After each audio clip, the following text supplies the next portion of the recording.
It's not calling you Josh Frydenberg, it's calling you Dosh Frydenberg. Under the coalition, taxes for hard-working Australians will always be lower. You know, I don't hold a hose, mate, and I don't sit in control room. They're answers that only can come from Victoria, I'm afraid, because that's not my job. But I ain't spending any time, though, because in the meantime, every 3 months, a person is torn to pieces by a crocodile in North Queensland. Well, g'day and welcome, listeners, to the Two Jacks, the combo. We're going around the world and all the way around it and over to Australia after that. And joining me today, as usual, all the way from Hong Kong, is Hong Kong Jack, who's got a bit of a croaky throat. So we do apologise to listeners when he comes off sounding like, a former Channel 9 newsreader, Jack. Yeah, and I haven't got a croaky throat because I've been out at the Sevens. I didn't go at all. I've been tucked up in bed, really, with a bit of a bug. But Australia managed to win the Hong Kong Sevens for the first time since 1988. And the alcohol would have flowed very, very freely, I'd suggest, after that. But it always does at the Hong Kong Sevens, Jack. Well, the sport's pretty rubbish, so you've got to do something over there. It's basically just watching blokes running with a ball. Yeah, it is. From one end to the other. Even the locals who are pretty keen start getting interested about 4 o'clock on the Sunday when the semi-finals start. The other 3 days are really just about getting on the squirt and dressing in ridiculous costumes. Oh, well, there's nothing wrong with that. But we must blame the Hong Kong Sevens for introducing the scourge of game day experience, of music after every try or goal or flashing lights and all that sort of nonsense. Is it them? Are they the ones? Yeah, that's where it all started. Jeez, it's polluted cricket too, hasn't it? And actually AFL. There's just loud music being played after every goal, lights flashing. The T20, of course, we'll get to the T20 World Cup in a moment, but there's just loud, blaring music going on there all the time. And sometimes when the bowler's coming in to bowl, they've just left it on. Yeah, well, it's the sort of thing you need for rubbish sport, but you've got a decent game on. The game stands for itself. It doesn't need any of this. No, it certainly doesn't. Well, that's very much an old man view of the world, by the way. Yeah, no loud music. I agree. It's an old man's view of the world, but I don't want my enjoyment of sport interrupted by that. No, it's one of the reasons I don't go to the ODIs anymore. Not least of all because overs 20 to 40 are really boring, but also you get this incredibly loud music being played, and it sort of defeats the purpose of watching the game.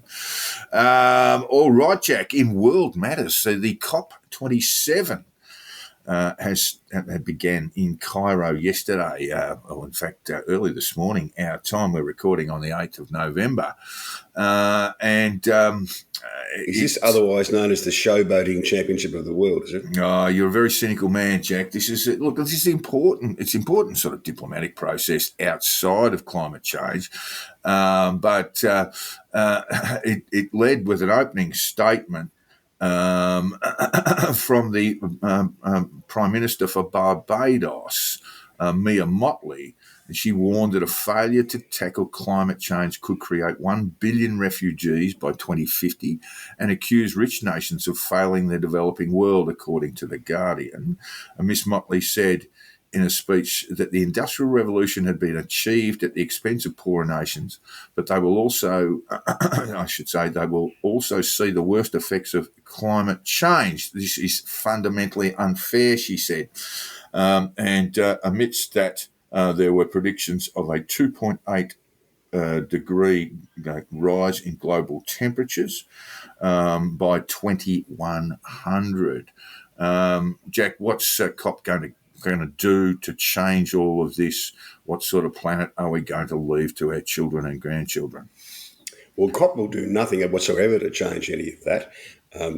But if you're a prime minister of a poorer country and you didn't go there with your hand out looking for more dough, you'd want sacking. Yes, well, look, the Australian contingent features a list of, well, we don't want to be cruel, Jack, but they are a list of also rans. The representing Anthony Albanese is the Minister for International Development and the Pacific, Pat Conroy, and Assistant Minister for Climate Change and Energy, Senator Jenny McAllister, will also attend. So they've dragged out the best and brightest there, Jack. They have. If it was in somewhere nicer than Cairo, it would have been a better list. Well, you perhaps haven't seen the photos this morning, which show the pyramid. I think the Great Pyramid of Giza. Well, I'm not quite sure which pyramid, but it was lit up, looking rather spectacular, Jack, and no doubt in a carbon-friendly way. But if it was in Barbados itself or in Paris or New York or something, someone better than the assistant minister for whatever it is would have turned up. Yeah, I think Anthony Albanese is probably right not to go. There was some talk that he might go, but this looks like it certainly is an opportunity for extended diplomacy outside climate change issues, and we'll get to those in a few moments, where world leaders meet and greet and talk about other things. Just exactly how this is going to change in climate, I just want to draw your attention to the various reports in the UK papers. And The Guardian is reporting, a la the Barbados Prime Minister, that poor nations will pay twice for climate breakdowns. The Indy is running with the take-home message: we are on a highway to climate hell. Bit of AC/DC reference there, with our foot still on the accelerator, says UN chief at COP27. Sunak tries to offer hope in his first major global appearance. He said, "We come together in a common cause. We can bequeath our children a greener planet and more prosperous future." And climate change an opportunity for clean growth as well as a moral mission, he argued. And experts, as I said before, predicting a 2.8%, not 8%, but 2.8 Celsius rise in global temperature by 2100 since pre-industrial times. But scientists say this increase must be limited to 1.5 degrees Celsius to avoid the most catastrophic effects. 1.6 won't be okay. 2.8 would seem to be a little bit be a little bit too much, and it seems like we are running out in terms of the sorts of things that can cause island nations like Barbados and those in the South Pacific are just becoming unlivable. Has anybody said it's the great moral challenge of our times? Not yet. I'm not even sure that Kevin's there. I suspect he probably is. I saw him pop up and in an act of self-praise said that he was very, very proud to see that the Albanese cabinet boasted many ministers from his era, and that drew no response at all from the Albanese government. They probably don't want him in the photo. All right. So you've been to I haven't been to Barbados, but I'm pretty sure you have. Yes, I have. Yes. It's a beautiful on very important matters. Very important cricketing matters, of course. Yeah. Look, when I was there, American sort of tourist development was just underway. But now that's really changed quite dramatically. Barbados is the outlier in the Caribbean islands. It's basically further out the Atlantic than the rest of the chain. I think the Leeward and Windward Islands, and yes, it is prone to. As some of the other islands are, but perhaps less protected in terms of hurricanes and what we call cyclones here, typhoons where you are. And it hasn't got the belting for a while, but a number of the Caribbean islands have. Antigua still recovering, and Puerto Rico as well. So they are acutely aware of serious weather issues arising there. It is a rather beautiful island, it must be said, in that sort of strange West Indian way, where they put a petrol refinery sort of a couple of blocks down the road from the Hilton. I'm sorry, that was always a bit of a strange thing, but on the western side of the island, they were just sort of developing the big American and European villas to keep their economy motoring along. That's another big consequence if an island becomes unlivable, substantially unlivable, then the big tourist dollars will stay away. All right, well, we'll report more on COP27 as it unfolds. It really just was the beginning of it yesterday, and really that gives the smaller nations that opportunity to get out there, and the bigger ones will follow this week. But meantime, Jack, catching our eye, we're both Twitter users to some degree. I'm a Twitter reader rather than a user, so I barely pop my head in the door these days, perhaps once a day. But of course, as we all know, Elon Musk has purchased Twitter, and it's become a bit of a comedy. Can I just read a rather lovely paragraph from Hugo Rifkin at the Times, who wrote of it, all the best plot arcs have 3 acts. Act 1 in this plot had Elon Musk tweeting that, and he quotes, "Comedy is now legal on Twitter 3 days after spending US 44 billion, 68 billion Australian, to buy the social media site." Act 2 saw other users immediately changing their names and photos on the site, pretending to be Musk himself, saying things like, "My wife left me," and "I've made a huge mistake," and "There is nothing better than waking up and enjoying a fresh steaming cup of my own urine," which you must admit, says Rifkin, is pretty good comedy.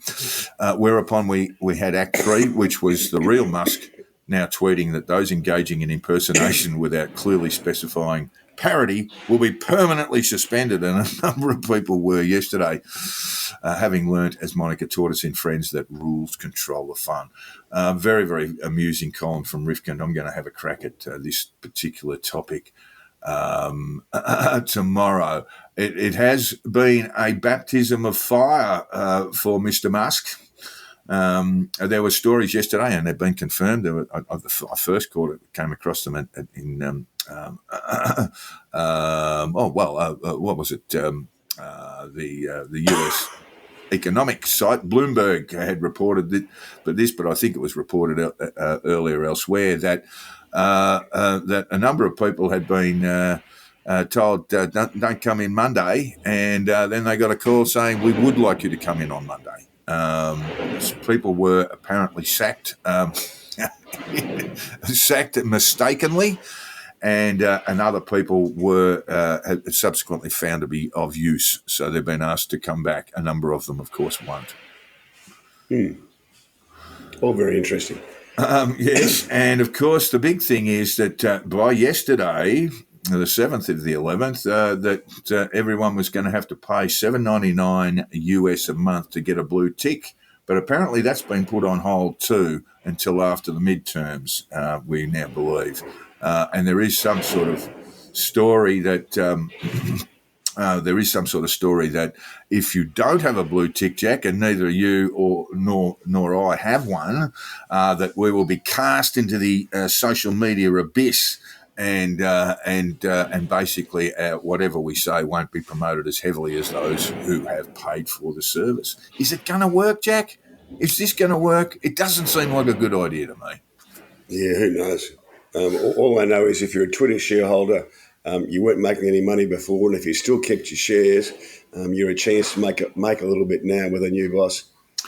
Well, look, the social media platform has made money. Well, it has made a profit in 2 years only of the last 12, and I think that's 2018, 2019, during a pandemic where presumably people had a little bit more time on their hands to engage in social media. It recorded a 1.3 billion Australian dollar loss and a $500 million loss in 2021.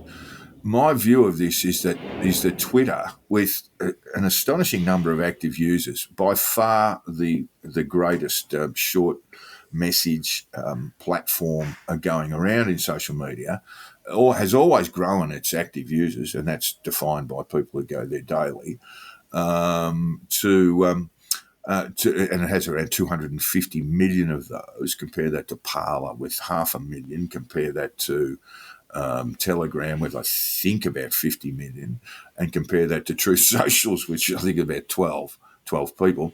It does have a lot of active users, so there is a great deal of engagement, but it really struggles to draw in advertising revenue, and that's been exacerbated, Jack, by the fact that a number of big advertisers are holding their money back. Musk was babbling on the weekend about a boycott of a kind, but really it's the advertisers are holding their money back because they are concerned about content moderation, and they should be concerned about content moderation, Jack, because Elon sacked all the content moderation staff. The most interesting thing about the advertisers on Twitter was a comment on Twitter. It reads, "It says something about Twitter that I had no idea that all the advertisers pulling their advertising ever advertised on Twitter." And that's my experience. I've never seen an ad on Twitter. Oh, you see sponsored content. This is the problem. That overall, regardless of who owns Twitter, when you scroll through, unlike Instagram, Facebook, etc., you know where there is certain confusion and imagery, etc., often a video provided by an advertiser. With Twitter, you just sponsored content. Just scroll on past, and obviously these things can be measured by click-throughs. And I suspect, although I don't know for sure, I suspect the click-throughs on Twitter are very, very small indeed, compared to Instagram, Facebook, where there are big, where there would be bigger click-throughs and greater interest generated. It's just not a platform that encourages a lot of advertising. And we also know, Jack, that Facebook, Meta, is looking at making drastic staff cuts, Jack. Can I give you an interesting stat on that? To return to pre-COVID employee levels, that's 2019, Meta, which is Facebook, would have to lay off almost half its staff, and Google, to do the same, would have to lay off around 30%. Yeah, look, it's really interesting, and we're talking about ad revenue, which runs these companies, and Google as well, YouTube, etc. It basically runs off advertising revenue, and Facebook is probably the world leader in that. YouTube, Google, not far behind. The advertising market, and this is something the mainstream media knows very, very well, print media in particular. There is sort of indication or evidence that about 70% of the revenue that was generated from advertising in newspapers has gone to Facebook. But in the end, we are still talking about a larger slice of a ever decreasing pie. That advertising is really, really diverse now with the internet, and it's just not providing the old rivers of gold into the classifieds in the Fairfax papers, for example, and now the rivers of gold for Facebook, but they're drying up. Yes. All right. Look, I did know there is a positive about Twitter. I mean, apart from providing some harmless amusement to people like me, this is a very good comment, I think. Twitter has been great in one way of producing a sense of democratic possibility. It shows you virtually every day that there are normal people out there, smarter and funnier and more decent than our elite editorial boards and opinion havers. And I thought that was about spot on. How rude. I did actually do a bit of a dig because Kanye West, who continues to be banned on Facebook and Instagram, was allowed back into Twitter yesterday. So I did a bit of a trawl on Kanye's stuff, and his stuff that did include a video not tweeted by him, but one of his fans, one of his many fans, saying that he felt very sorry about the Holocaust. He's been, of course, banned from social media broadly for various anti-Semitic remarks that he has made. He did issue, this was not tweeted by him, but it was a video made by him. And then I looked at a rolling series of anti-Semitic remarks around Kanye West's ban. And look, if Twitter is to die, I say, well, bad luck. We'll move on to something else. And that's the issue for Twitter. It really doesn't have a competitor right now, but it could in a heartbeat, really. Facebook could generate around its instant messaging program, could create a sort of town hall forum. It's just a matter of, if they could figure out a way to make money out of it, they could simply do this and blow Twitter away. Twitter may well die, and if it does, I say RIP. Mm. All right, over to the midterms, Jack, and the polling is showing us that there's a red wave coming, but it's not a tsunami. Yeah, I stopped looking at the polling about this stage of elections and start looking at who's spending money and where, because that gives you a pretty fair indication of what the party's internal polling shows, and their focus groups, and that's always more accurate than the public polls. And you were pointing out that the Democrat governor of New York is in some trouble on that basis, on that evidence. That Barack Obama's been very busy there, as has Joe Biden. Both the Clintons. Yeah, and that's what we might call in Australia sandbagging, Jack. Yeah, although I don't know what poor Kathy Hochul, the Democratic candidate for governor's done wrong, but they had her flanked by Kamala Harris on one side and Hillary Clinton on the other. And I think that's unfair to the poor candidate. She's surrounded by the unelectable and the unlikable. Yes, well, there you go. We'll see how those things go. I mean, I'd be most surprised if the New York governor was in any sort of trouble. She should hang on, but the fact that they're wheeling out the big guns in a place like that indicates that they're not very sure they're going to win. Yeah, so they're just to explain to listeners who might have come across our podcast for the very first time, the midterms include, I think, 36. The election of 36 senators to the Senate, to the upper house, and all House of Reps seats are up for grabs. And, of course, there are gubernatorial, love that word, gubernatorial elections in, I think, another 30-odd states. I couldn't give you the precise number. And there are elections of what we call down-ticket officials in states as well. And polling has, there's been a number of issues around polling today. I see that a number of early voters have had their votes rejected. The GOP is making its closing pitch. Democrats try to head off big losses, according to the Washington Post today. Republicans are suing to disqualify thousands of mail ballots in swing states, Jack. Gee, it's got an ominous sound of 2020 about it, hasn't it? Yeah, well, their problem in America is they need an Australian Election Commission type body running the place. Yeah, and again, just a reminder that each of the 50 states have their own electoral rules, and there's no real consistency there in terms of early voting, in terms of mail-in ballots, in terms of how you actually place a vote, whether you put a piece of paper, a pencil to a piece of paper, or whether you pull a lever, or whether you move a mouse or click a mouse. It's basically determined by the states. It would be better if there was a national body, but I don't think that's going to happen in a hurry. No, and all of those states have the operation run by an elected official, so a party political operator.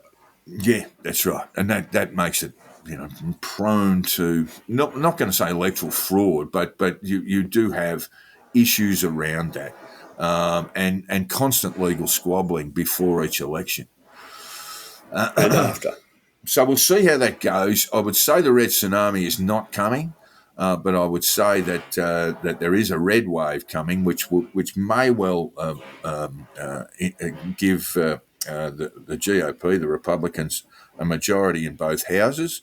That seems to be the most likely outcome of all. The Dems may still hang on in the Senate, but it seems to be the most likely on polling. That's the way it will go. And that's kind of situation normal, isn't it? Yes, what you'd really expect, yes. When you've got a president as unpopular as Joe Biden is and rampant inflation, you would always expect to lose the midterms. Yeah, there's a lot of issues that would see the status quo change. By the way, Jack, Elon Musk has advocated that his many Twitter followers, counting in the millions, vote Republican. Jack, have you seen that? I did. Specifically, he said he thinks government works better with contest, and if you've got a Democratic president, you need a Republican House. Oh, I see. So democracy works better with legislative dysfunction. I see how that works. Yes, okay. And we do apologise for a bit of noise there. Jack lives in the middle of a construction site, and there is a bit of racket going on, and we'll keep moving because it's bound to get worse. We do apologise. Well, Hong Kong is a construction site always. Now, one enormous distraction, and he's been an enormous distraction for a long time, and he's a rather enormous man, is that Trump is likely to announce his presidential campaign in 2024 on the eve of the vote, Jack. And that's he clearly thinks there will be a red wave. He's running around trying to claim credit for it. Right. So I think that's causing great concern to Republicans. I suspect moderate Republicans would be looking at this askance going, please don't muddy the waters here. We're trying to remain focused. But it does lead us to think about what might happen in 2024. In my view, Trump has basically painted himself into a corner and must now run in the Republican primary, which is the selection process to determine who the Republican candidate will be, and the Democrats go through the same process. Or he can just take his money and go. Well, the problem with that, Jack, is he has basically got a business model that revolves around political donations, and if he jumps out, that means that money dries up. And it depends when he jumps out. He can keep taking money for 2 years and then most definitely can. But the person who seems to be, from the Republican side, the person who seems to me the one who's going to cause him the most problems is the Florida Governor Ron DeSantis. And he will look like he will win his election comfortably. And he's got a fair old pot of cash stashed away for a 2024 campaign too. He raised over $200 million for the gubernatorial campaign, and he has spent less than half of that and still outspent his opponent by spent twice as much as his opponent, and he will win in a canter. He will win by the length. So he's going to have $100 million plus left to use on another campaign. Which is probably chicken feed in terms of what Trump's got in the pot. But we do know that he's... It's a nice starting point, though. Trump started referring to him as Ron DeSanctimonious. This is the Trump playbook from 2016, where he described he took out most of his opponents in a single night by describing Marco Rubio as Little Marco, and Ted Cruz as lying Ted Cruz, and Jeb Bush as low energy Jeb.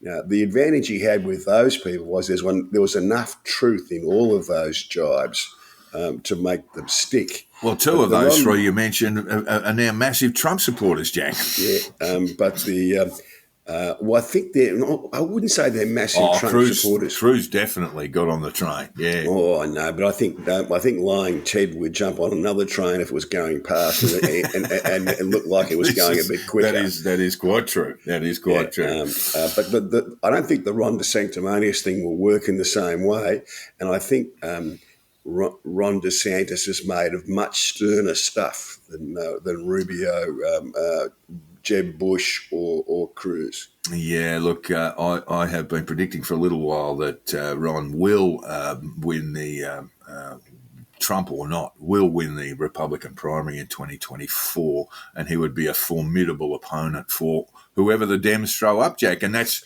a real mystery too. I suspect that Biden is going to have Biden believes that he is a good matchup for Trump, and the evidence is certainly in the past that he has been. Certainly knocked him off in 2020. But shall we say, Joe's cognitive abilities are a bit of a concern going forward. They don't seem to be getting better. Well, these things, as we know, do not get better.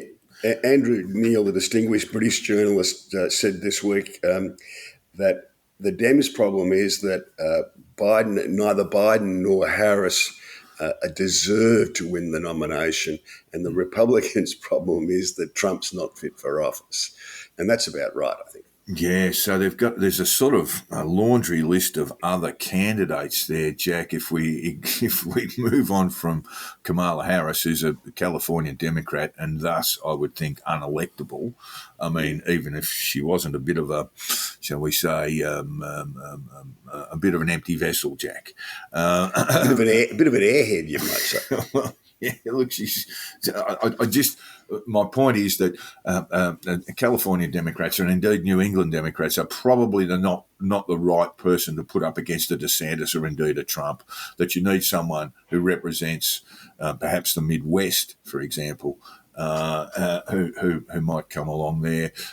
We got Beto Buttigieg, who's now, I think, Transport Secretary. He is Transport Secretary when he goes to work. He had about 6 months of paternity leave, and no one knew he wasn't there. Well, that means he's a great delegator, Jack. That's what you need when you're a president. Amy Klobuchar is one that I think, but she's been very quiet lately. Amy Klobuchar, I think from Wisconsin, would be an ideal candidate to take on someone like DeSantis. But yeah, there is a sort of the primaries are going to be fascinating. I mean, for the Democrats, I mean, if Biden deserves to go, I think that will mean a lot of them will sit out, and then that leaves them very, very vulnerable if he does. And Beto O'Rourke's sole claim to fame seems to be that he looks a little bit like a young Bobby Kennedy. He does look. He does. He's got that Kennedy style about him, but he really hasn't won too many elections, Jack.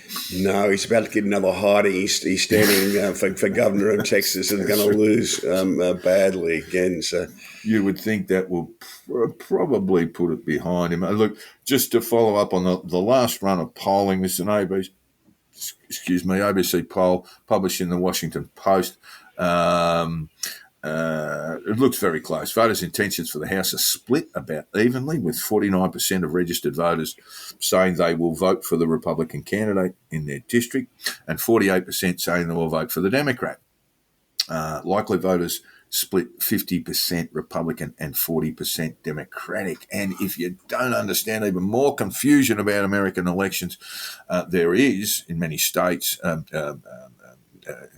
there's a registration process, and you can register for the Democrat Party, or you can register for the Republicans. You can register independent. Other states don't require a registration. Other states like Oregon, Washington, for example, have automatic registration of voters, while others you've got to trundle down to a government office somewhere, a little bit like the Blues Brothers final scene or penultimate scene, and that's where you have to register to vote. So it's a very complex and complicated system that doesn't allow for very clear polling as an indication of where it's all going to go. No, and we Australians should be grateful to have a much better electoral system. It's all done on paper, all with a HB pencil. And the votes exist physically, and they are counted at the polling booth in front of party officials. That's the way it should be run. Yeah, I know. We've got a much better system here. But although our polling still can be go a bit askance, we'll talk about And that's not to say there's no skullduggery in Australian elections, because there is. Oh, plenty. But it's just on a smaller scale. Look, Jack, let's go a little bit into the future without seeing how these results will pan out. But for mine, some of the Democrats that are at risk are of the more moderate variety. And this may pose a problem for Biden, certainly will pose a problem for Biden, and pose a bit of an issue for the Democrat Party moving forward. That if you do lose your sort of moderate faction, you've got a rather loud and outspoken group remaining. Is that what's going to happen here, Jack? Yeah, the Democrats' problem is that they've been rushing to one edge too much. They've gotten caught up in things like identity politics, divisive social issues like gender issues, all that sort of stuff. They followed the defund the police idea down the rabbit hole, and they've let the teacher unions make too many decisions about education, and they're all losing issues if you're trying to get the centre. It has been an odd sort of campaign with the Republicans focusing a lot on crime, which is not really a federal issue. I mean, not for the most part, anyway. So it's been one of those ones where the Republicans have found an Achilles heel, or they think they have, and have exploited it very well. So by next week, when Jack's voice is better, we'll be able to cover the results of the. Well, we should have most of them, Jack. We should have most of them through by next week. So we'll get on to that. Meanwhile, Jack, in Brazil, my tip, by the way, is for a much more comfortable win for the Republicans than the ABC poll suggests. Okay, well, we'll see about that. I would think that's right. I mean, when I look at RCP and when I look at 538, we are seeing a bit of a transition, not the red tsunami, but a bit of a red wave, I would suggest. And it is more likely than not that the Republicans will have a majority in both houses. But meanwhile, Jack, in Brazil, where we thought all sorts of post-election shenanigans were on the way, the transition seems to be going fairly smoothly. It does. I'm not sure that Lula and Bolsonaro, the winning and losing presidential candidates, have met, but certainly their top officials have met. Losing candidate Bolsonaro has urged his supporters to end the blockades that were bedeviling the highway system. He said that the demonstrations were legitimate, but the roadblocks were restricting people's right to come and go and hurting the economy. Yes, a very placatory sort of statement from Bolsonaro. We did he made remarks before the election that he might not accept it if it didn't go his way. They call him Tropical Trump, Jack, but he did not pull the Trump trigger.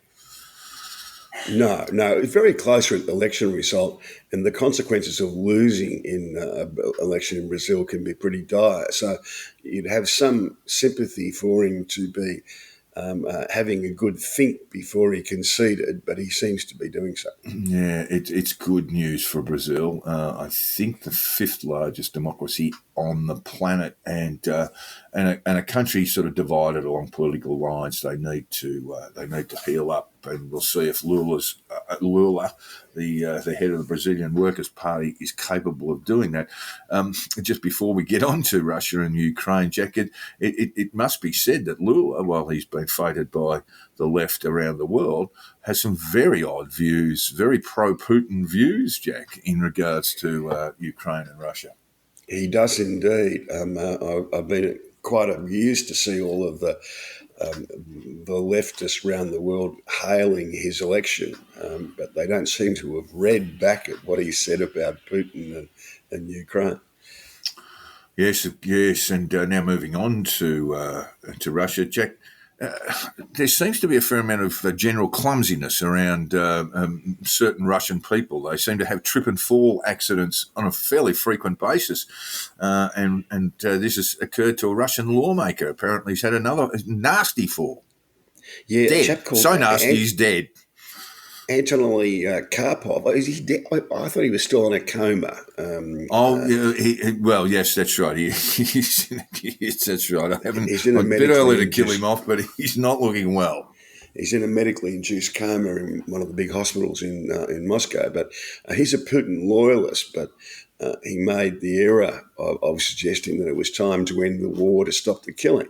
Oh, well, then, yeah, and therein leads a lot of sort of clumsiness, inability to climb a flight of stairs, etc. There's a long list. All jokes aside, there's a long list of oligarchs and other prominent Russians who have had deaths under very suspicious circumstances. One oligarch in Italy, more or less in exile, his wife and young daughter, were bludgeoned to death, reportedly in a murder suicide, where he subsequently is believed to have committed suicide. It's very, very strange indeed. There's quite a lot of it going about, Jack. That tells us that anyone who defies the word of Vladimir Putin is in a fair amount of trouble in Russia and outside of it. Don't think I'd be going to Moscow to sell life insurance. That's right. Now, meanwhile, there's a really big sort of report, and this was covered in the Australian yesterday on the 7th of November. President Biden's top national security advisor is engaged in confidential conversations with top aides to Russian President Vladimir Putin in an effort to reduce the risk of a broader conflict over Ukraine and warn Moscow against nuclear weapons or other weapons of mass destruction. That's US National Security Advisor Jake Sullivan. He's been in contact with Yuri Yushakov, a foreign policy advisor to Mr. Putin. This is what we call back-channel diplomacy, Jack. It is, and it's very useful. It is very indeed. If this wasn't happening, someone in the US government ought to march out to Foggy Bottom, which is the home of the State Department, and fire the lot of them, because you would expect competent diplomats to be doing just this. Yes, you would, except to say that, and when we're talking about perhaps more extreme politically, Democrats have been lobbying Biden to say you need to go pick up the phone and talk directly to Putin and negotiate a settlement. And Biden's refused to do that because he says we will not conduct any negotiations that exclude the Ukrainians. Yeah, well, it's different. It is a different thing. Question. Yeah, it is a different thing, isn't it? But simply, you can't have a negotiated settlement that doesn't involve the Ukrainians around the table. Yeah, that's probably right. Besides, Joe might have forgotten who Vladimir is. At the moment, his cognitive problems seem to be getting much worse. We do not want Joe Biden to have a trip and fall accident, Jack. That's the other thing. No.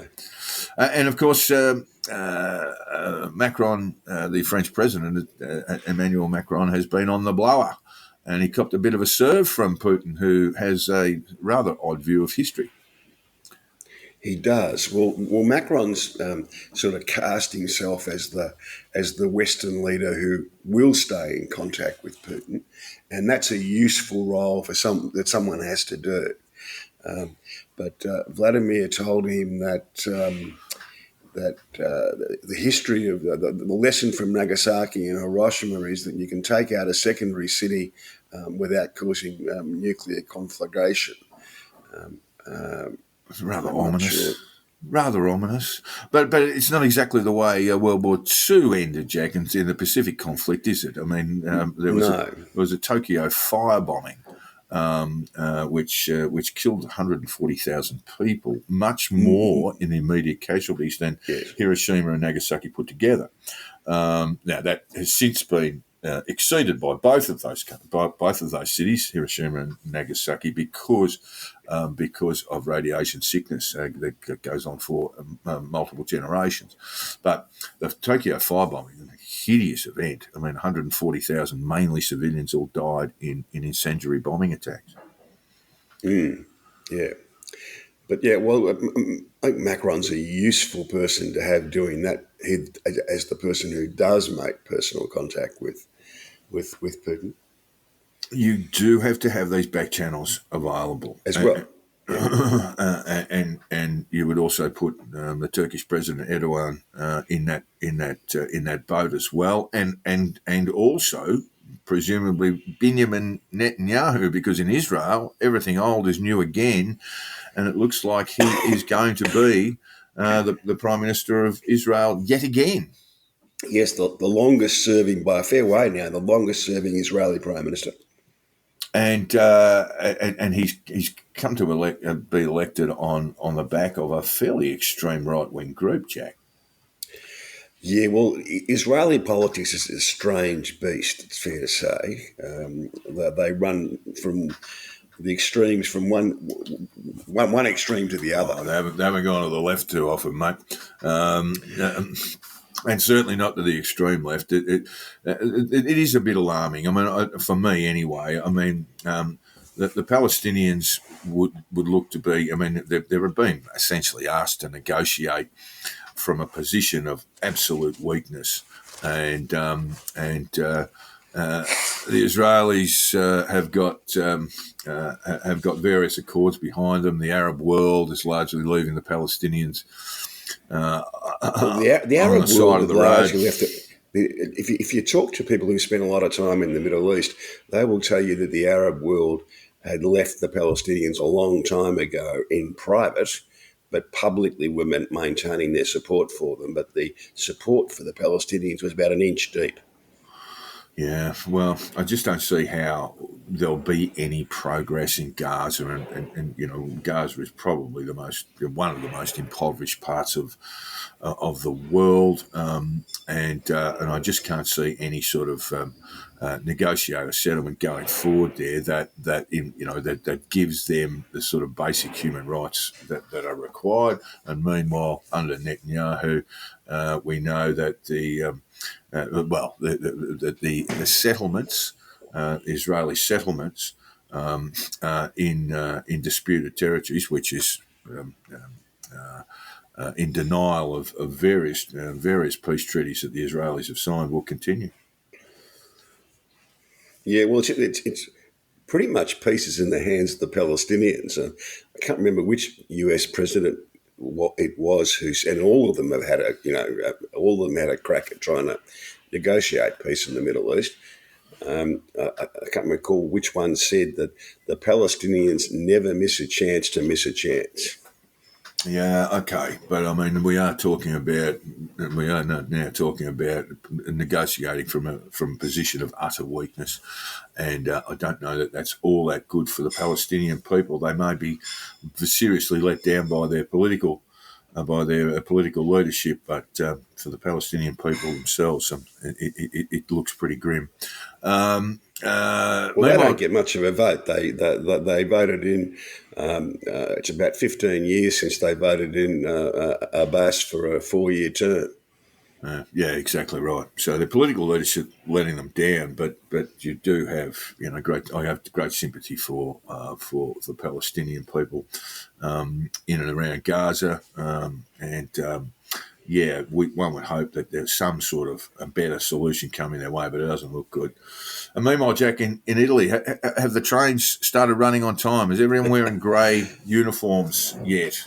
Well, post-election, there was a lot of talk that Italy was going to turn fascist because of the sort of murky background of the new Prime Minister, but that doesn't seem to have happened at all.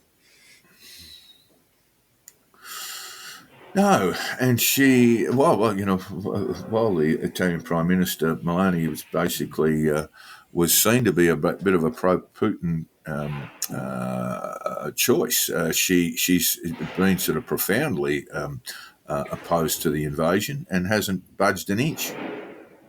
No, there were large demonstrations in Rome and other cities last week for people calling for an end to the military support of Ukraine, and they were in effect demonstrating against the Prime Minister, who is very much in favour of continued military support for Ukraine.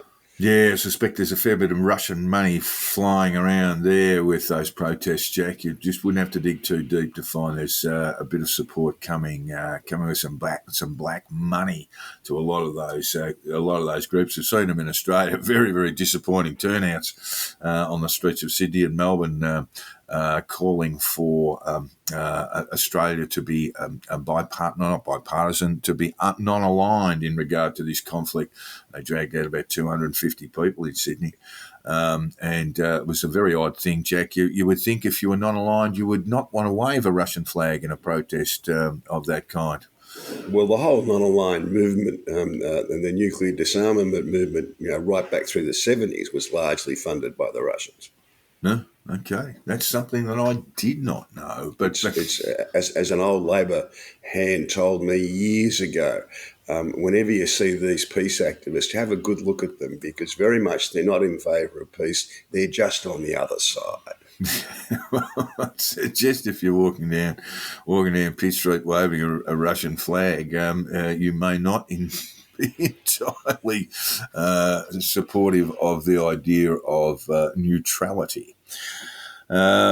Meanwhile, Jack, you've listed the UK and the Sunak government, and its biggest challenge is immigration. And today, as if they'd all been listening to you, Jack, Sunak and Macron met and shook hands and embraced. This was at COP in Cairo. And I've got to say, Rishi Sunak's shoes are the shiniest in the world, Jack. I could actually see my reflection. I saw Barack Obama on the telly the other day. I reckon he's right up there. Mate, you've got to see these. You've got to see this photo. They are glistening. They look like patent leather. But anyway, there was the embrace with Macron. Rishi can probably afford to have about a dozen shiny shoes. Half a dozen blokes doing the shoes. And look, but in all seriousness, it would seem that they are in the final stages of a deal on illegal immigration, which will allow UK officials to conduct inquiries, investigations, conduct searches on French territory, Jack. Yes, well, this is a losing issue for every government that faces it. It was in Australia. It certainly is in the United States. It's one of the reasons the Democrats are in big bother is, 2 million people every few weeks coming across the border, or 2 million people a year crossing the border, the southern border. And it's certainly a losing issue in the UK. I've got to say that what's on the table there is an £80 million expansion of, as I say, a customs HRH, His Majesty's customs officials going into French territory. £80 million doesn't sound quite enough for that kind of volume of people, Jack. No, but they're paying. It's working out about £60,000 per person who comes across in a dinghy. Yeah, they're putting them up in 4-star hotels. And it seems like, I'm not suggesting that they're ditching what was a Boris Johnson policy of relocating refugees to Rwanda, which is currently jammed up in the courts in the UK. Yeah, that was always going to run into problems in the UK courts. I did read from. We have to ask ourselves, why is it that people leave France and go to the UK? Why do they risk their lives and pay about £5,000 a pop to sit on a dinghy for a few hours and go all the way across the channel? Well, it can't be for the food, Jack. No, wouldn't be for the food. I mean, I there's a perception, I suppose, of some sort of safe haven, and I guess also that there's a bit of a perception that there might be some employment opportunities too. Yes, there's a bit of that, but that's what you've got to look at. That's always the thing you've got to work out why they're doing this. In regard to Rwanda solution, it does smack of Manus Island and Nauru, and indeed I think the Johnson administration or government looked long and hard at Australia's Pacific solution, but it's a very different geographical concept. I did read of one refugee who had made his way to Europe and then had been consigned to Rwanda, not part of the UK policy, but had been consigned to Rwanda, and he reported that as soon as he got to the Kigali airport, he was taken in a bus and driven to the Ugandan border and told to get out and go to Uganda, and he did, and then he walked up to North Africa and went across the Mediterranean again, and now he's living in Europe permanently. Doesn't seem like a great idea. No. I've never been a particular fan of it, but they have to come to some arrangement to make it stop. If the Conservative government does that, there will be a chance of winning the next election. All right. Well, that's taken us all the way around the world, and now it's time to come home. I'm going to kick this off, Jack, with Tony Burke, who's the Minister for Employment, and he's introduced some industrial relations legislation that's been held up in the Senate. I noticed Jackie Lambie, one of the independents, that they do rely on. Well, she's not an independent; she's a representative of the Jackie Lambie network. But one of the crossbenchers, they seem to be ignoring her. She sort of shouted it down in her inimitable way. But they continue to garner support and consider possible compromises and amendments to the legislation driven by the ACT Senator, David Pocock. Yes, indeed. What the legislation seems to propose is a return to industry-wide bargaining, which is an idea that was really killed off in the Hawke Keating years, much to Australia's benefit. It was one of the key planks in the changes that led to Australia to 30 years of consistent economic growth. Well, and industrial relations peace. Yes. And that's what that brought about. The issue, I think, is that what that system is not really fit for purpose in 2022, and that you've got a lot of people who are now just have gone through the or are outside these bargaining agreements and now sit reliant on the basis wages and conditions as set by the employers and the awards. Yeah, these things always need tinkering with. I'm just not sure that I would go back to the pre-Hawke situation either. Yeah, so we'll see how that goes. It would seem that Pocock is the person that they look to.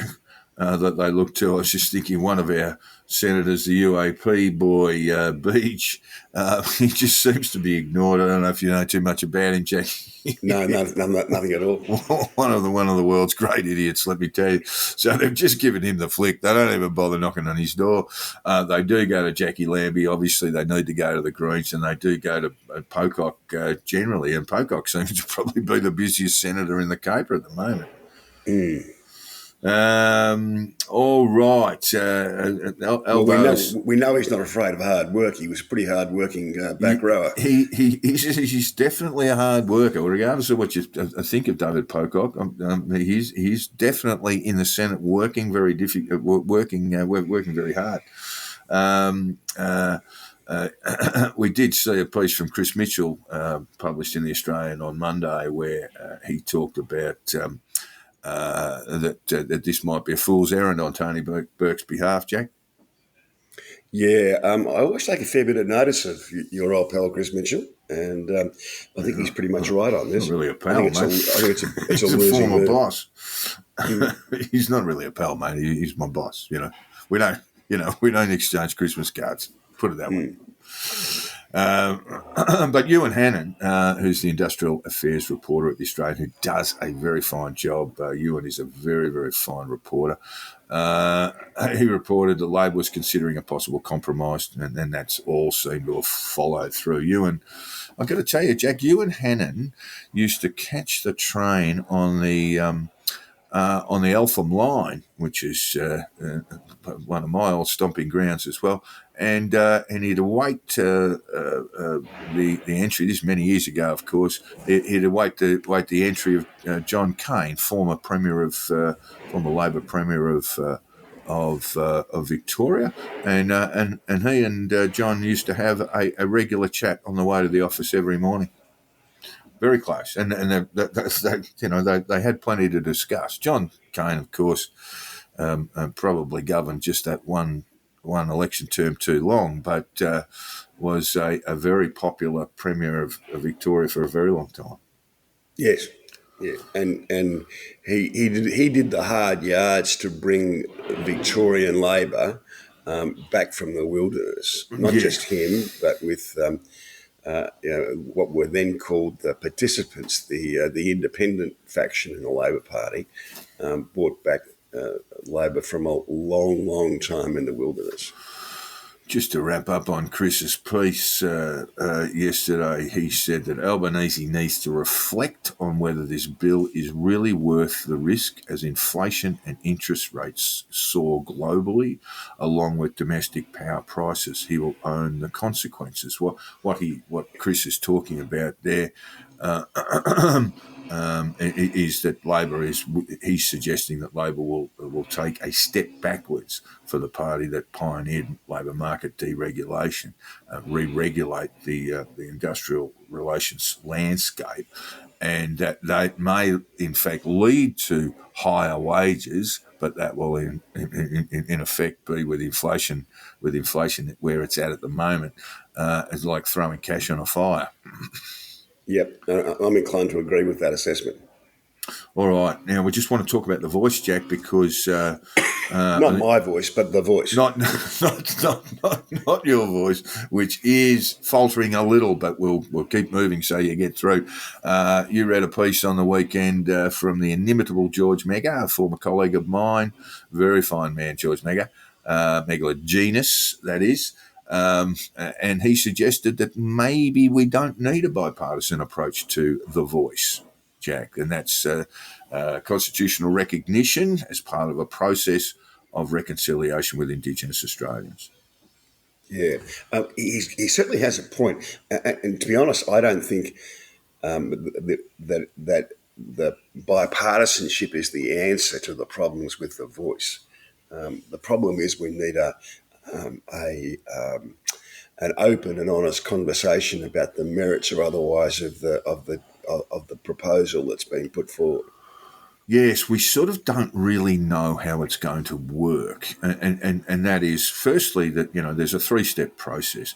Firstly, there's constitutional recognition of Indigenous Australians. And I know there's a report in the Australian today where Lydia Thorpe has ignored legal advice and the advice of senior Indigenous spokespeople to suggest that a constitutional recognition would essentially, she believes, concede sovereignty, Jack.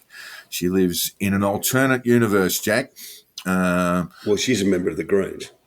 Yeah, that's right. And I'm not entirely sure why she's still the Indigenous Affairs spokesperson for the Greens, given her rather celebrated relationship with an outlaw motorcycle gang member, former outlaw motorcycle gang member. But there she is. And there is a lot of nonsense that she does spout about this sort of stuff. She is all-seeing and can't see 2 feet in front of her. But yeah, there have been in the Australian a number of opinion pieces, and there should be a broad range of discussion about this from Tony Abbott, Janet Albrechtsen, Chris Merritt, the legal editor at the Australian, all against this. And I guess that's grist for the mill. But what we're missing is a lot of information.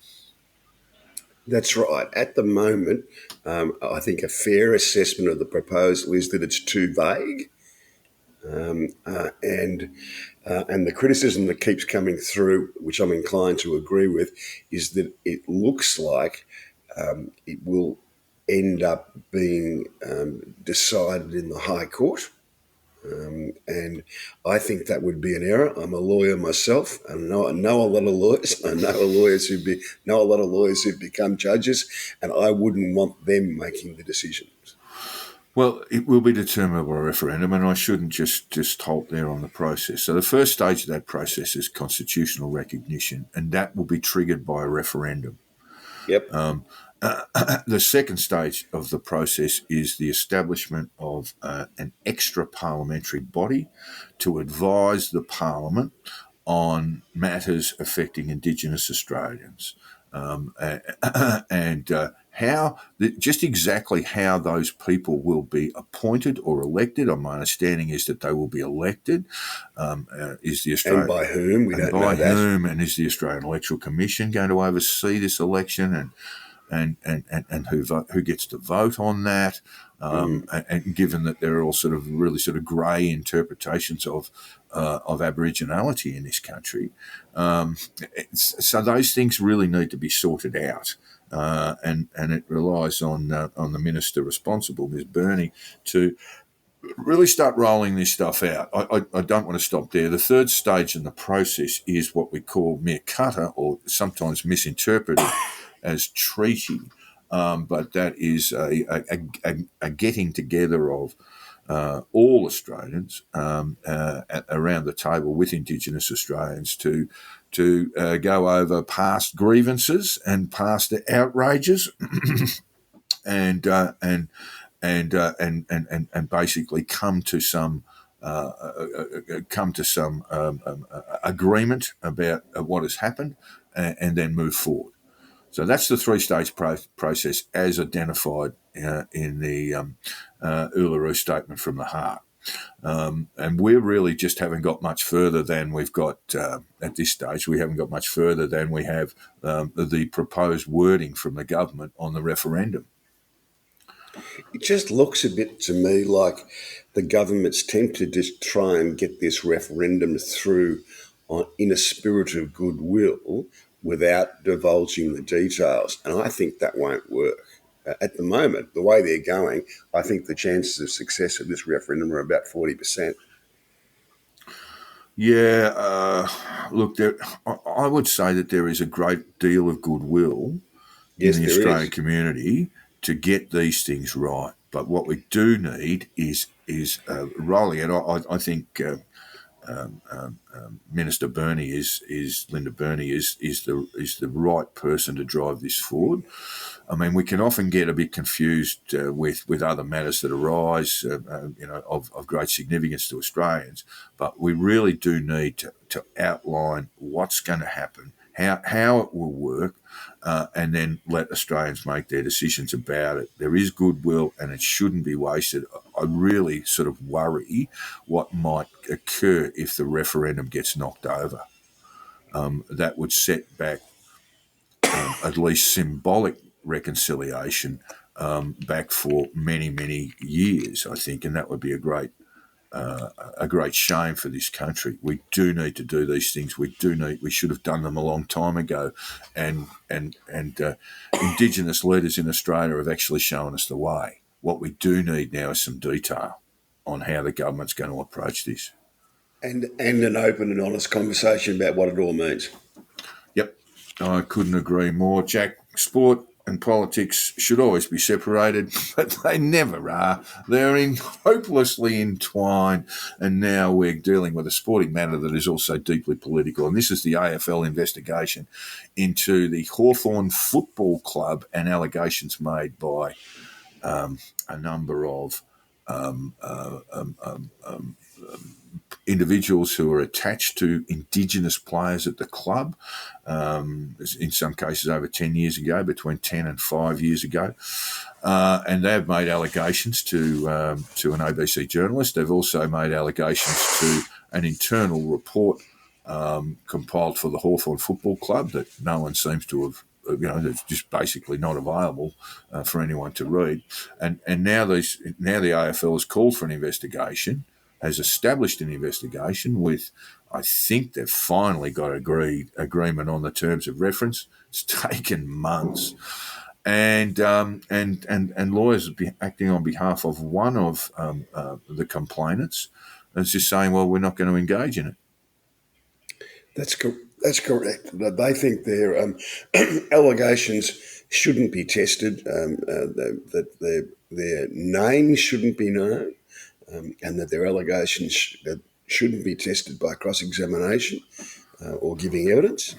And of course, this leaves the AFL in a very difficult position because the two of the three people against whom allegations have been made are $1 million+ a year coaches, and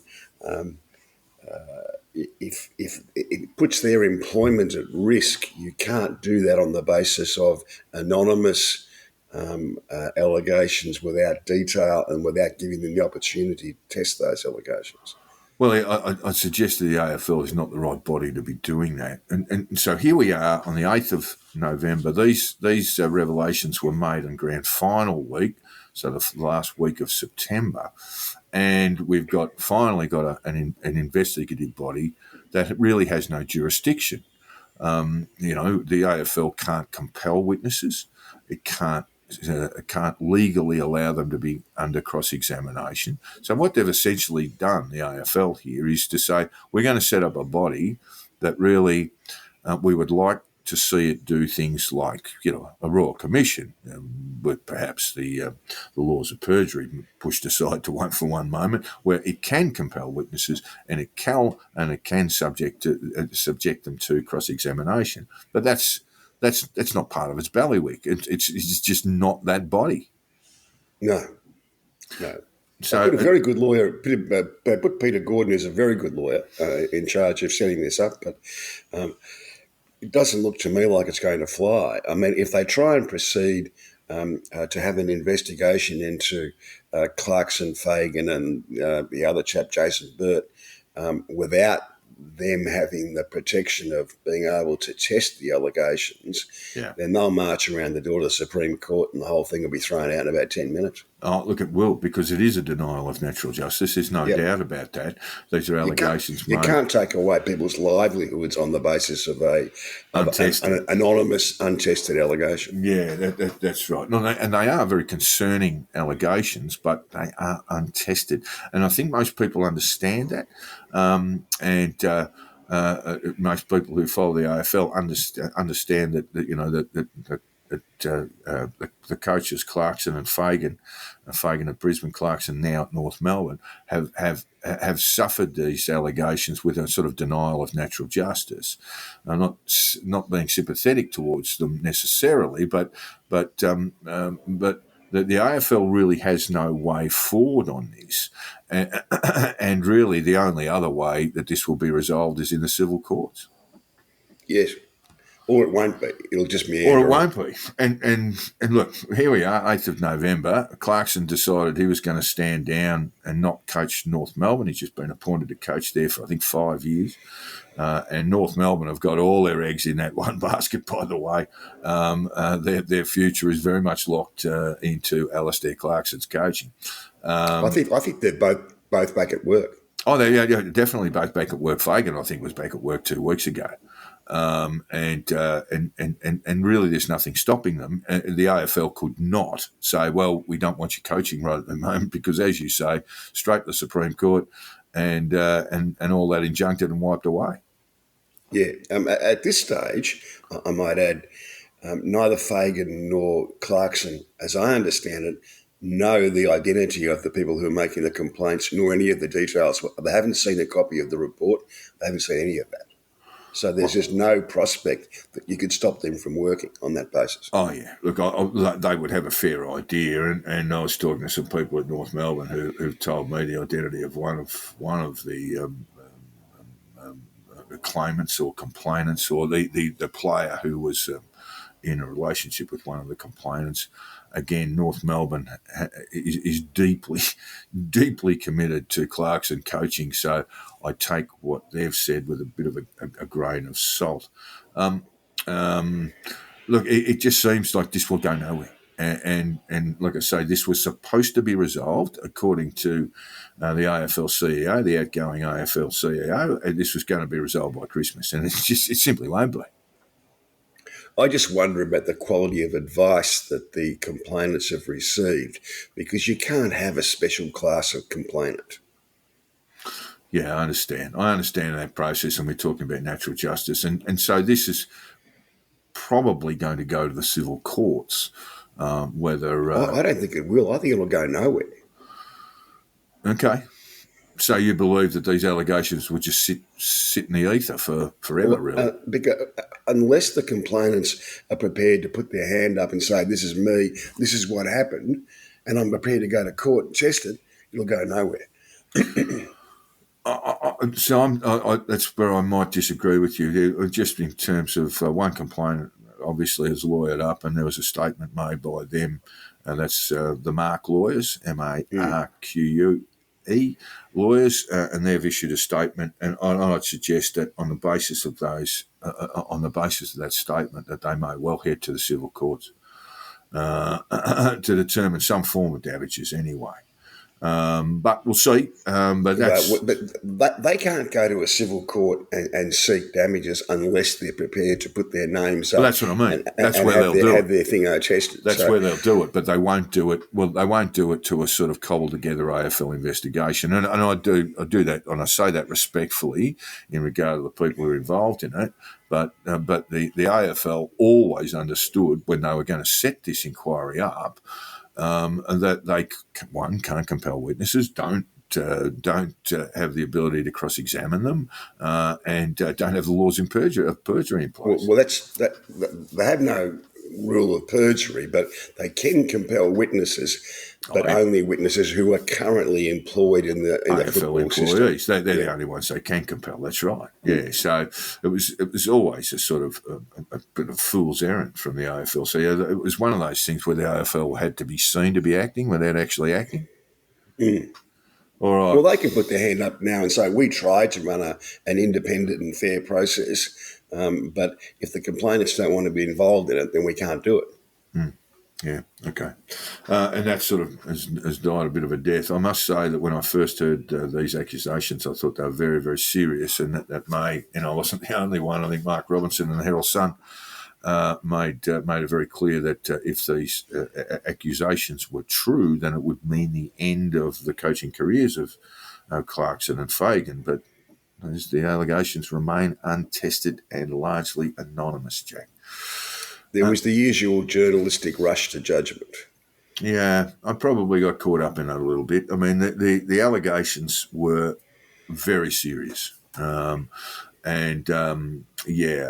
since learned that there's perhaps a little bit more to that than them, but I won't raise those issues at the moment because they've come from a source that's it's a little bit qualified. I mean, that may not exactly have the best interests of a fair outcome at heart.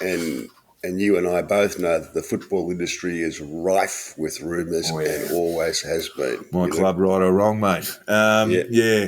Okay. State elections coming up, Jack, very, very soon. In fact, a couple of weeks. In fact, Saturday week, Dan will be looking for his Dictator Dan. Dan Andrews will be looking for his third term in government. One with an increased majority all the way back in 2018, 9 plus, and the addition of 9 seats in the lower house in 2018. It was a rather stunning victory. I suspect, Jack, that it won't be so easy this time. Perhaps that's right. He's still got the great advantage that the Liberal Party in Victoria is an awful mess. Oh, they're terrible. They're absolutely terrible. And the fact that they're either on that they're actually up for grabs is really quite shocking.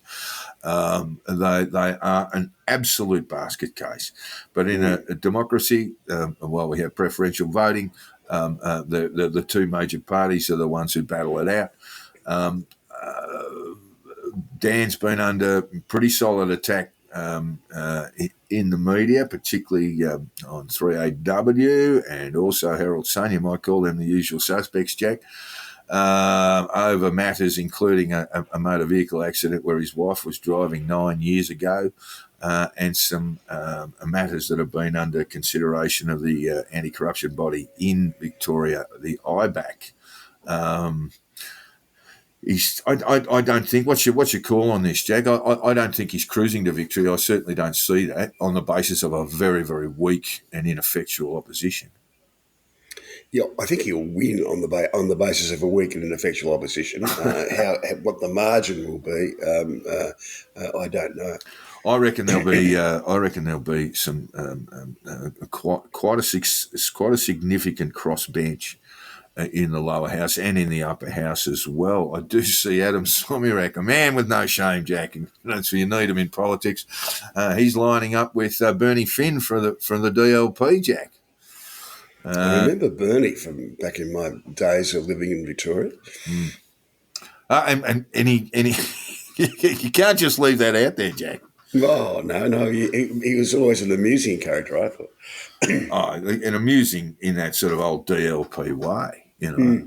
He was the one who alluded to Andrews as Hitler, among other things. And there was even talk of lockdowns, Jack. Pretty scandalous sort of information that that Victoria might go through a lockdown, a COVID lockdown around Christmas time. That's dirty. That's dirty politics, isn't it? It probably is, yeah. Yeah, it's turning really sleazy in the last couple of weeks. And don't worry, the Labor Party, they don't get around with white gloves on either. Yeah, well, that's true, and that's always been the case. Red in tooth and claw, the battles in inner Melbourne where we lived were always like that. I just find it pretty odd that they're jumbling things, the Liberal Party are jumbling things like what happened in a car accident together with the IBAC. I mean, the IBAC thing's serious. Yeah. What happened in a car accident involving Dan Andrews' wife's immaterial? Oh, it's a little bit scandalous. What did Andrew say? They can go low, but I won't be joining them. Thanks very much. Yeah, look, which coming from Dan Andrews is quite amusing, really, isn't it? He's a model of decorum. It looks to me, if you don't climb through the Victorian Labor factions and get to be premier without doing a bit of kneeing in the nuts from the left. From the left. I remember talking to some people who were in the property development business who had a little bit to do with Dan, and this is all pre-COVID, of course. And they were nothing but impressed by him as a bloke who would want to listen and learn. But he has got the taint of, I would say, excessive pandemic management. We certainly know now that this idea of going to zero community infections before you could open up your city and your state is just bizarre. It's quite a common view across the border here. That's where they got it from, Jack. Look, it is really good. We are going to. We will set aside some time to talk about pandemic mismanagement, and I think Australia got a fair bit right. I think everything they got around vaccinations was pretty much right, but some of the locking down the country, you know, for a period of about 18 months. I think that's just nuts. And we're paying a price for that now. And the state border thing was completely crazy. That was nuts. And it was so reminiscent of the Spanish flu pandemic, where basically the states just brawled through the whole pandemic. We do have rising rates of COVID deaths, by the way. I mean, we had 900 in 2020 when we were locked down for a large chunk of it, just another 2,000 in 2021, and again we had lockdowns through that period. No lockdowns now. We've had a 13,000 year to date COVID deaths, and at 4-to-1 unvaccinated to vaccinated. It's narrowing because COVID itself strikes at the elderly and those with pre-existing health conditions. So that's narrowing. It was 10-to-1, now it's 4-to-1. All right, and of course we've got a state election north of the Murray, Jack, in my home state. a bit of polling showing that Perrottet might still be around. He's certainly not going to do any harm when Anthony Albanese gave him high praise, and I think so did Paul Keating just recently. Yeah, Perrottet's now leading in the preferred premier poll, which is interesting. Well, that's just... and I think the Libs have increased their vote on the polling by five points, and Labor have lost 5 points. Yeah, it does so look it's still like it's a Labor going to be very lead, close. 38 to 35, but it's certainly narrowing. I would say the Liberals are now back in with a chance. I thought they were no chance at all a few months ago. Well, let me just take you back to that no chance movement, Jack. There's seat-by-seat polling, which is notoriously unreliable, let's just say that. But there's seat-by-seat polling undertaken by Redbridge Group. I don't know at all, but it's on behalf of the Climate 200. And seat-by-seat polling suggests the New South Wales coalition is in danger of losing several electorates to teal independents at the Marks election, with the primary vote of Environment Minister James Griffin perilously low, around about 31%. And so this is what the Liberals found in the recent federal election, is that they will be fighting a war on two fronts. And if those figures are really in any way close, and I know a couple of people are involved in the Teal campaigns as strategists and etc. And they, if they've got polling figures, if they're not made up, they are genuine. As I say, seat-by-seat polling is notoriously unreliable, but if they tell me they're good things to possibly win as many as 6 seats, then you can pretty much trust them.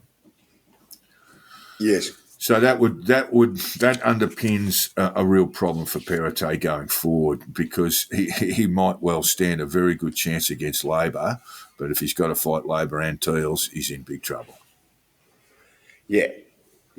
But they were no chance at all 2 months ago, I think, and now they're back in it. All right, just very, very quickly, the Robo-Debt Royal Commission has begun hearings, and that came with a rather explosive revelation. I suspect there'll be quite a few coming forward, but we are very early days at this stage, that the proposed Robo-Debt scheme, the legal and policy problems attached to them, were watered down in a brief being prepared for the then Social Services Minister, Scott Morrison. And that brief was watered down by somebody in the DSS. So they're pointing the finger at the bureaucracy in these very early days, Jack. Just somebody in the DSS. We can't tell who it was. Well, here's my tip on the results of this inquiry. It was a pretty bad idea and very poorly implemented. Right, that's a very good thing. And I won't even charge $2,000 a day for that. I think that's pretty much where we'll go with where we end up. But there'll be plenty more revelations to come. Over now to more enjoyable matters in terms of sport. The T20 World Cup. We are now down to 4. England play India. New Zealand played Pakistan. Australia got rumbled out. They weren't good enough. They didn't play well enough. That was basically it. I don't think it needs much more analysis than that. Oh, and I think they were making the mistake of fighting the last war. They had the wrong team in there. They had, they left blokes there because they won it last year. They thought they have to go around again, and that clearly wasn't right. I think that, and I think that's reasonable, because they'd won the World Cup just last year, less than 12 months away. I don't think it's reasonable at all. But there you go. I think that's reasonable. And then you'd see Finch bat, and really he just lost the ability to bat. It sounds like he had about 1,000 blokes in his ear and talking to him about technique. In the end, he was batting in this kind of baseball crouch with his back foot going back, and the bat coming from third slip. There's just no way you could play a ball on a good length, just short of a good length, without getting cut in half that way, because your feet can't go forward and you can't go any further back. And it's great if the ball's short, you'll be able to pull it, but anything else, you're in trouble. So poor old Finch. And I watched him do the hamstring, and he looked like he looked like me. He looked like me doing the lawns. Yeah, he looked like the fat bloke who's sort of given cricket away and been persuaded to come back and captain the second grade, you know. Look, he's been a great player. I don't want to bag him too much, but yeah, he has been. He's been a great player. He perhaps hang on a bit long, I think, is the answer. But it is the way, you know. It can just be that 1 month too long, you know, and where the hands and the eyes go, and the form goes first. And then you really struggle to put it all back together again. But not that he's the sole responsibility there. They went in there. Marsh, who's a wonderful short form cricketer, not in great form, didn't make many runs. Glenn Maxwell didn't make, wasn't in great form. He got some runs late.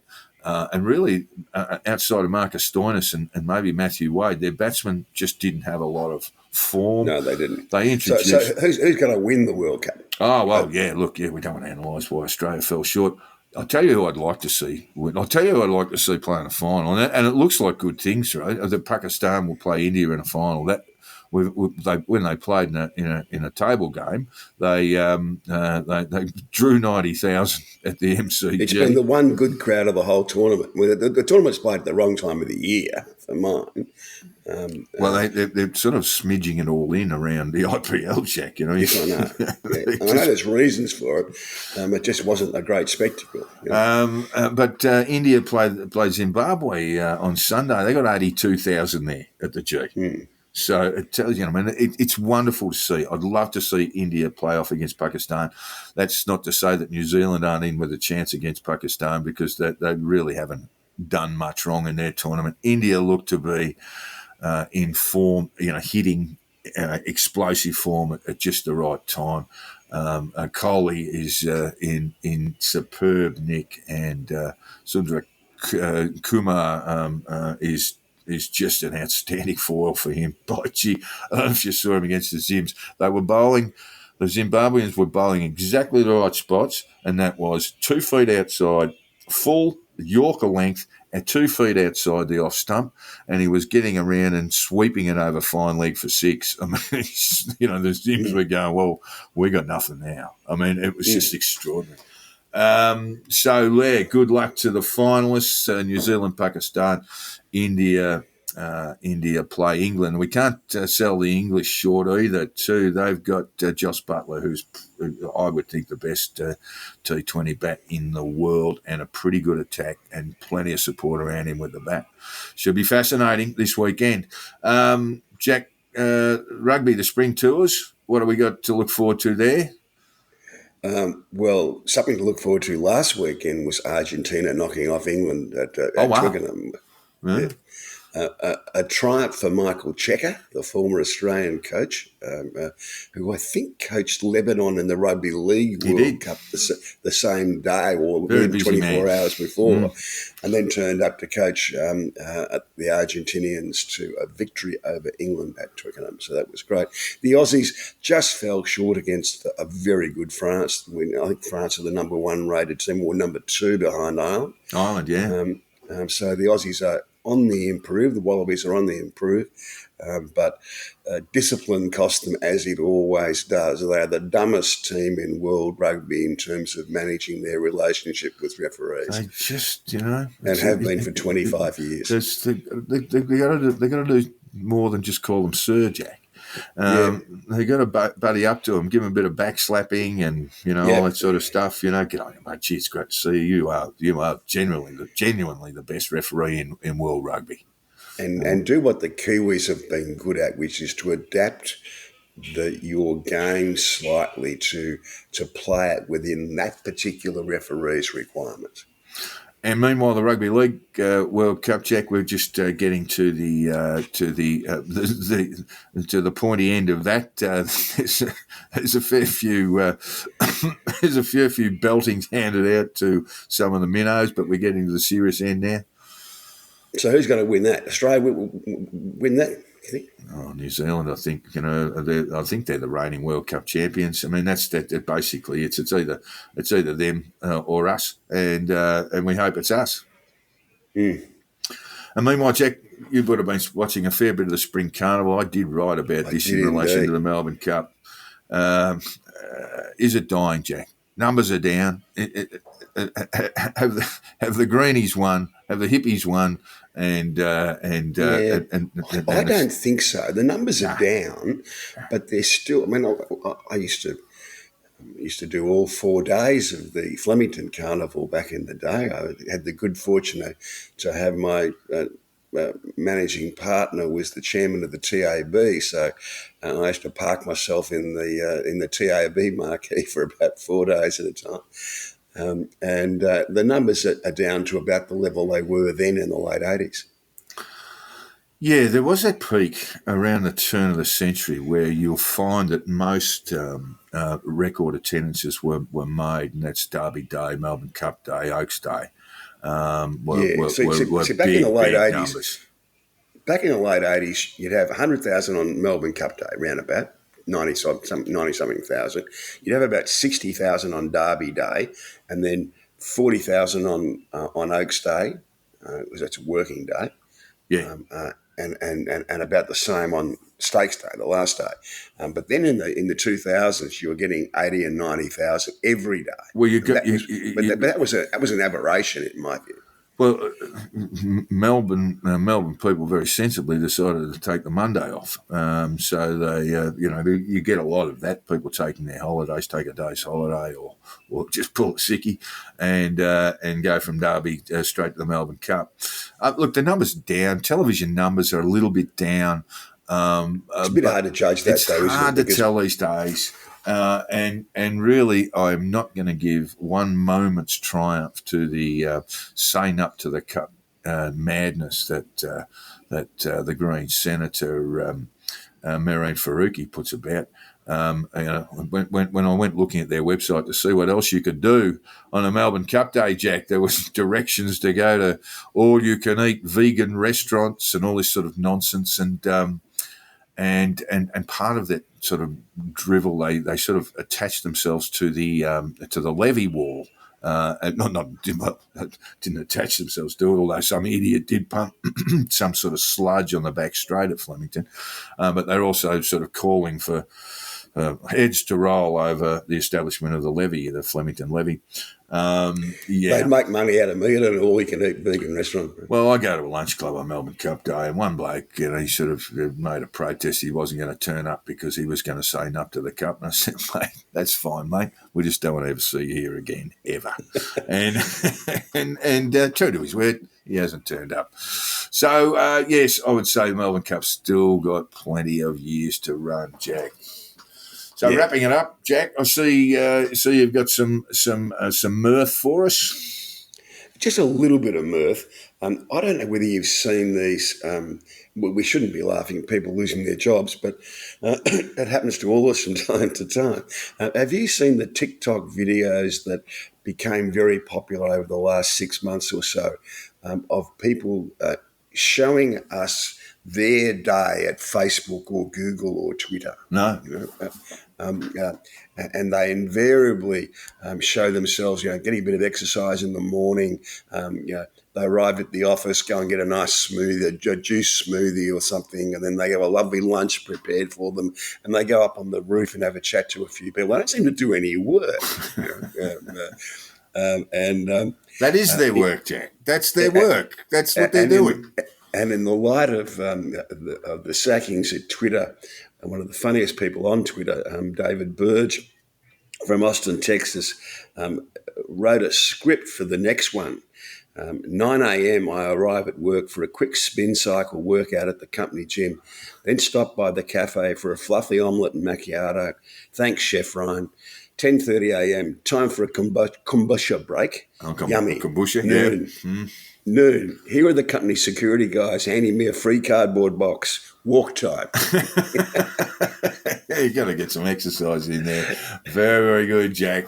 Well, we have run long and we have put extreme pressure on your voice, and we do apologise for that, Jack, but thank you for joining us as usual. Just a sadder note, one of the nicest things I read all week, it was about someone who died, and it's a quote from C.S. Lewis, the great English writer, said somewhere that it isn't just that his friend died, it's that the part of him that only his friend could bring out would never be bought out again. Oh, well, yeah, that's death. And that's one eternal certainty of life, Jack. So look, thank you very much for joining us. And we just do remind our listeners to give us a review on your podcast app. It can be 1 star, hopefully not.